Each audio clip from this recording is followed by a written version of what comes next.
My sister spoke softly at the funeral, her hands folded like she had been practicing sorrow. She claimed the will had gone missing, that father left nothing for either of us. I believed her, until the winter quilt was laid across my lap, and I felt something stiff beneath the cotton stitching. The story unfolds in a quiet, rural town, where winters are long and the houses seem to hold memories in their walls. The younger sibling returns home after years away to bury their father and settle what little business remains. Their sister, Clara, has lived closer to father, tending to him in the final months. The house feels unchanged yet unfamiliar, heavy with silence. A quilt, stitched by their father in his last winter, becomes the quiet center of what will unfold. It waits, patient, heavy,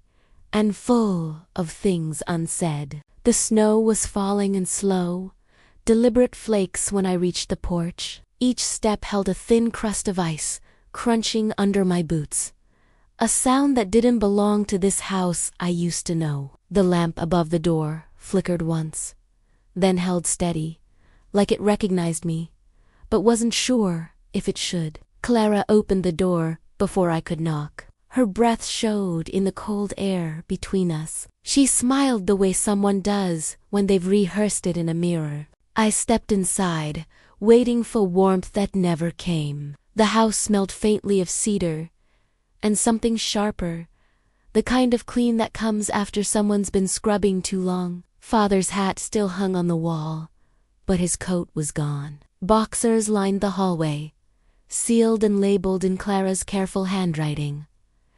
It felt too soon for everything to already be put away. She moved through the rooms with a quiet kind of urgency, as if order could hold back grief. But she never touched the door at the end of the hall, the sewing room. Even when she passed it, she looked the other way. I asked if she wanted help with the boxers. She said no. Her voice trembled, not from the cold. Outside, the wind pressed against the windows. Inside, the silence pressed harder. The morning light came in pale and quiet, slipping through the lace curtains like it didn't want to wake anyone. Dust hung in the air, slow and soft, the kind that dances in silence. We had already stacked father's boxers by the window, though none of us knew where they were meant to go. Clara knelt by the old trunk, her hands steady until they weren't.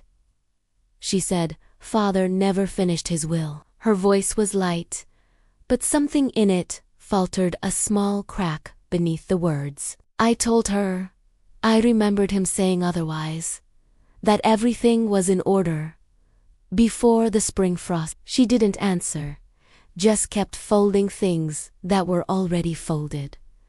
The paper smelled of cedar and time. Old letters with curled edges. Photographs of hands, faces, harvests, long gone. Each piece felt like a heartbeat that had stopped too soon. At the foot of the bed lay a quilt half sewn, the threads were uneven, a few strands still caught on the needle. When Clara reached for it, her hand trembled, only for a moment, but enough for me to notice. I asked if she wanted help. She closed the trunk instead. The sound of it echoed longer than it should have. Outside, the wind moved through the orchard. Inside, something stayed locked with the quilt. The table creaked when I sat down, the sound small but sharp against the hush of the room. Steam rose from the stew pot, curling slow, like it wanted to fill the silence for us. Clara ladled quietly, careful not to spill, careful not to look up. The kitchen smelled of thyme and smoke, the same way it always did in winter. But the warmth from the stove didn't reach us. It stopped somewhere in the middle of the table, between her hands and mine. I watched her stir her bowl, though it was already empty enough. I asked about father, his last days, his breath, the way he spoke near the end. She said he'd slept most of the time, that he'd been peaceful. Her eyes didn't match her voice. They darted, caught on the wall, the clock, the window, anywhere but me. The flame in the stove flickered then, as if something unseen had passed between us. The spoon slipped from her hand, clinking against the edge of the bowl. She smiled, small and wrong, and said she was tired. I told her the stew was good. She nodded, but didn't taste it. The air between us thickened, warm and cold at once. When I stood to clear the dishes, she watched me not like a sister, but like someone guarding a secret she couldn't bear to name. The hallway was darker than I remembered. Every board seemed to sigh beneath my feet, soft and slow, like the house knew I shouldn't be there. Clara's door was closed, the light under it still. I waited a moment before turning the brass knob of the sewing room. The curtain was drawn halfway, cutting the moonlight in two. Dust floated in the lamplight, small, suspended worlds turning in silence. The air smelled of cotton and old wood. Father's scissors lay opened on the table, one blade resting against a spool of blue thread. Beside it, a pattern sheet covered in faint pencil notes, his handwriting, delicate but certain. I brushed my fingers along the fabric scraps scattered across the chair. Some were frayed, some folded, like a story still being told. In the corner, the wicker basket sat where it always had, the quilt folded neatly inside. When I lifted it, the weight startled me. Heavier than cloth should be heavier than memory. Even the seams were careful, too careful. The kind made by someone trying to hide a truth in plain sight. I pressed my hand along the stitching, feeling something uneven beneath. The lamp flickered. I set the quilt back in the basket, slower than before. Outside, the wind brushed against the window pane. Inside, the air held its breath, as if waiting for me to ask what was sewn inside. The morning light fell across the sewing table, pale and dusty. It caught the edges of the quilt like frost catching old glass. I laid my hand across the fabric, tracing the seams the way I used to trace river lines on the map Father kept by his chair. He taught me to sew before my hands were steady enough for the needle. Said every stitch had meaning. You pull the thread too tight, it remembers. He'd whisper, leave it loose, it forgets. I didn't understand then how memory could live in cloth. The stitches were small, almost perfect, except here. Along one corner, the pattern wavered, like a tremor caught mid-motion. The thread there was newer, the color just slightly wrong. I pressed my thumb to it, and felt something firm beneath the layers. Not filling, not batting, something hidden. Father wasn't careless. He measured twice, cut once, and prayed before the first knot was tied. This unevenness, it didn't belong to him. Or maybe it did. In a way I hadn't yet learned to read. I lifted the edge, careful not to tear the thread. For a moment, I thought I heard his voice again, soft behind me. Every stitch has a reason. The lamp flickered, the fabric settled, and the quilt, heavy in my hands, felt like it was waiting to speak. The afternoon light came thin and tired through the kitchen window. It laid itself across the table, catching on the edge of the folded quilt. Clara stood near the stove, her hands clasped tight, like she was praying to something that couldn't answer. I asked her about it, the stitching, the uneven lines. Her shoulders tensed, barely a breath between silence and speech. She said Father wasn't himself near the end, that he'd sew for hours, not knowing what he made, just needing to keep his hands busy. Her voice trembled on busy, the word small enough to hide in. I watched her as she spoke, the way her eyes never lifted, the way her fingers rubbed the fabric of her sleeve raw. She said he'd talked to ghosts sometimes, that maybe the quilt was just another kind of conversation. I wanted to believe her, to leave the mystery folded where it was. But sympathy has a sound, and this wasn't it. This was something else. Something afraid. She asked me to let it go. Said the past doesn't need witnesses, only quiet. The air between us thickened, grief-shaped and heavy. I nodded, though my heart did not agree. Outside, the wind moved through the orchard again. Inside, her words lingered, soft, trembling, and warning all at once. The house was quiet enough to hear the clock breathe. Midnight pressed against the windows, heavy and still. I lit the lamp above the kitchen table, its glow small but certain, like it, too, had questions that needed light. The quilt lay folded before me. Its colors looked different at night, deeper, more secret. I smoothed my hand across the fabric, tracing each seam the way you might trace a scar. Father's stitches were steady, but my pulse wasn't.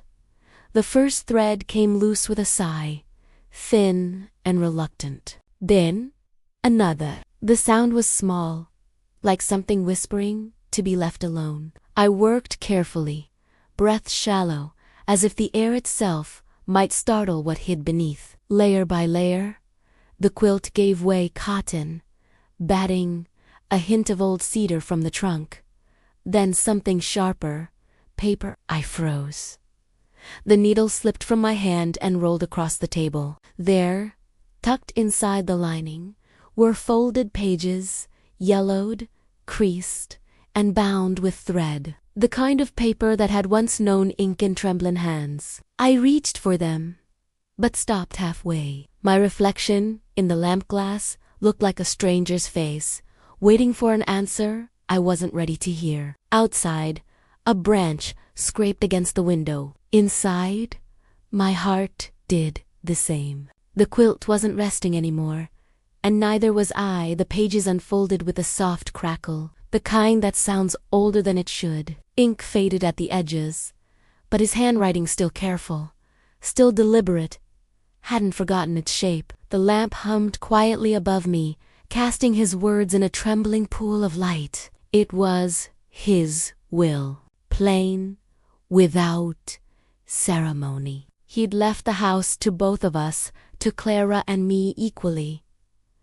The land, too. Every line spoke of fairness, of peace, not favor, not guilt, just balance. I read it twice, tracing the loops of his letters with my thumb. The steadiness in them felt like his voice again, calm and sure, the way he used to settle arguments with just a look. But now, each word carried its own question. Why had she said it was lost? Why had she folded it into silence instead of truth? Clara was the one who stayed, the one who cared for him, night after night. I was the one who left. It should have been hers to hold. But father had written otherwise, his wish for peace stitched into paper. The lamp flickered once, and the words seemed to shift beneath the light. I folded the pages back into my hands, careful not to breathe too hard. Outside, the snow had stopped falling. Inside, I felt something heavier begin to settle. The house was still dark when I lit the lamp. Its glow trembled against the walls, soft as breath. Clara's footsteps came slow from the hall, the sound of sleep giving way to something heavier.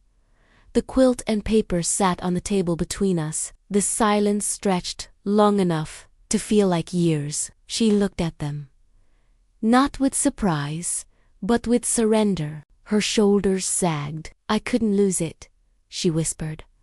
Her hands shook, not from cold but from remembering. I gave everything to this house, to him, and when he went, I thought maybe I was supposed to have something left. Her words weren't angry. They came like worn fabric, frayed, thin, but still holding. I wasn't trying to steal, she said, eyes low. I just couldn't let it all go to you. Not after staying, watching him fade, alone. I wanted to speak, to tell her Edie never wanted to take anything from her. But the words felt too small, too late, so I listened to her voice, to the sound of all the years that had lived between us, wordless and waiting. When she finally looked at me, her eyes were wet but steady. "I just wanted to be seen," she said. The lamp flickered once, then steadied again. Outside, dawn was trying its best to come through. The snow was still falling when we stepped outside. It gathered on our coats, our lashes, quiet, patient, forgiving. The field stretched wide behind the house, soft and untouched, like it was waiting for us to say what we'd never said. Clara walked a few paces ahead. Her breath rose in faint clouds, fading almost as soon as it formed. For a while, we didn't speak. The world had already gone still enough for both of us. When she finally turned to me, her voice was small, the kind that doesn't want to echo. "I didn't mean to take," she said. Her eyes flicked toward the house. "I just wanted something to be mine. After all those years, the nights, the waiting, the empty rooms, I needed something to stay." The snow fell heavier then, each flake settling softly on her shoulders, on the regrets she couldn't hide. I saw what Father must have seen, not selfishness, but the shape of a life spent keeping things together. I told her I understood. Not completely. Not enough. But enough to share what was left. She nodded once, and for the first time in years, her eyes didn't flinch from mine. Behind us, the house stood silent, its windows dim, its doors closed, waiting for the two of us to come home, together this time. The morning light arrived soft and silver, spreading across the sewing room floor, like it had nowhere else to be. Dust floated in slow circles above the table, catching the light, catching time. The air smelled faintly of linen and something older, the memory of cedar from Father's trunk, maybe. The quilt lay open between us, its seams frayed, its colors dulled by years and winter hands. Clara sat across from me, her hair still damp from washing. She didn't speak. Her eyes stayed on the fabric, tracing the torn edges, not the truth sitting between us. It had been years since we'd shared this room, years since the hum of Father's old sewing machine filled the silence. He used to say the thread had a way of knowing what we didn't, that it could bind things back together if we let it. Back then, I thought he meant fabric. Now, I wasn't so sure. I picked up the needle first. The thread slipped through my fingers once, twice, before catching. Clara reached to hold the corner steady, her touch uncertain. Her hand brushed mine, a brief, human thing. Then stilled, we began without words. The sound of the thread pulling through cloth filled the room, slow and rhythmic. Outside, the wind pressed against the window, whispering through the cracks in the frame. We stitched anyway. The fabric didn't fit the way it used to. The edges pulled where the old seams had given way. Father's neat lines were gone. Ours wandered, crossed over, doubled back. But the needle moved steady, through mistake and mending alike. Every pull felt like a small forgiveness, the kind that doesn't need to be said aloud. Clara exhaled softly. "I used to hate this room," she said, almost to herself. Every morning, the sound of him sewing before dawn. I thought it meant he couldn't sleep. Her voice caught, just slightly. "I see now. He just needed to keep his hands busy." I nodded, still sewing. "I think we all do," I said. She smiled, barely, and for a moment, the lines of age softened in her face. It struck me then how much she looked like him when she was tired. That same quiet that same ache for order, in a world that kept unraveling. The needle tugged one last time, pulling the final thread tight. We leaned back. The quilt wasn't perfect, its colors uneven, its stitches wandering, but it held. We smoothed it across the table, the light touching each patch like a memory made visible. Father's work, Clara's sorrow, my guilt, all of it stitched into the same fragile whole. She reached out, resting her palm over the seam we just mended. It was still warm from the work. Neither of us spoke. There was nothing left to fix, and maybe nothing that needed to be. Outside, the snow began to melt, slow and deliberate. Water ran down the glass in crooked lines, tracing paths back toward the earth. The house exhaled, a long, quiet breath it had been holding for years. I looked at the quilt one last time and thought how every broken thing carries its own pattern, if you're willing to sit long enough to find it. And for the first time since Father left, the silence in that room didn't feel empty. It felt full.